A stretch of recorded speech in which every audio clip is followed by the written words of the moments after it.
一个毛。大家好，我是叶波罗。国际前1月1号，英国就要脱欧了。这件事情对世界有什么影响呢？跟中国有什么关系呢？ Today I'm going to talk about Brexit because it's imminent and it's very important and I think people should know about it.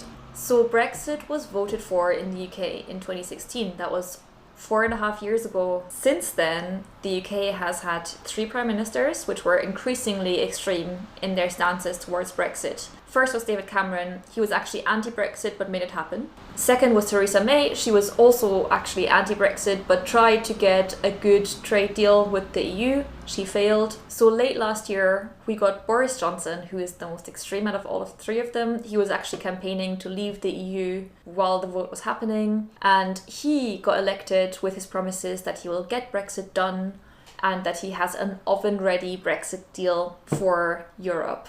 So the idea was that like the deal is like a ready meal, just sort of like put it in the oven and it's done, like 方便面 Brexit deal.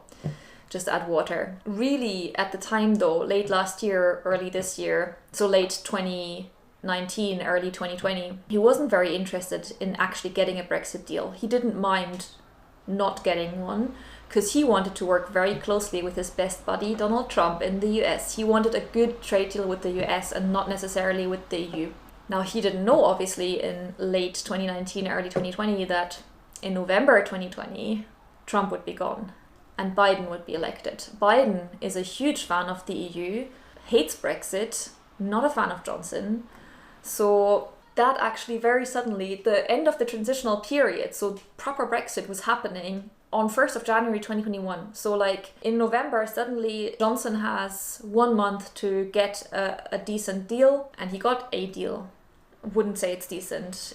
Nobody really likes it, but it's better than nothing. Basically, that's the idea right now. So it's a very, very slim trade deal. It only concerns goods, which is crazy because I think like 70 or 80% of the UK economy are services, mainly financial services. London as a financial hub is big, and 50% of UK exports are services, so this is not very helpful for actual UK-EU trade. Now, what does that mean for China? So first of all, I just got a notification actually, just a few days after this EU-UK trade deal. The EU announced just now that there's been a huge trade deal between the EU and China, which is very exciting for me, obviously, because I'm German.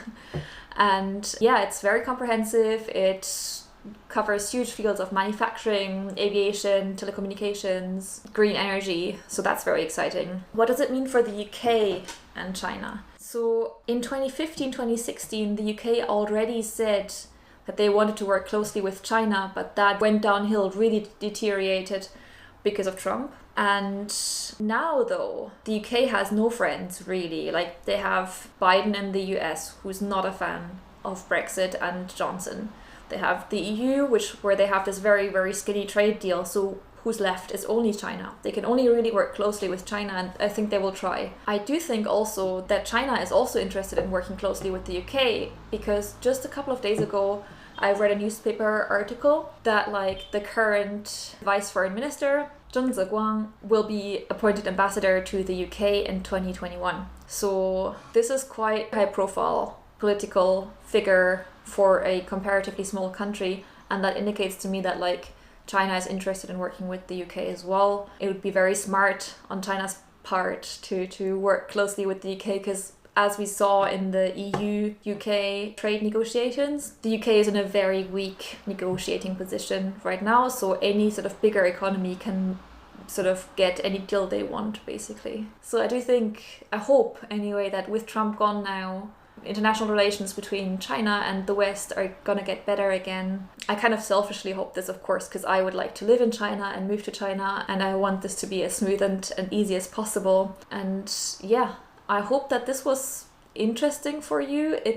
I really like making this kind of video because I'm very interested in politics and I read the news every day. If you have any questions about Brexit, please leave them in the comments. This is very, very brief. I'd love to make a longer video about this, but I don't want to bore you. So if you have any questions, leave them in the comments. I'll try and answer them. If you like this kind of video, I might talk about Scottish independence next time.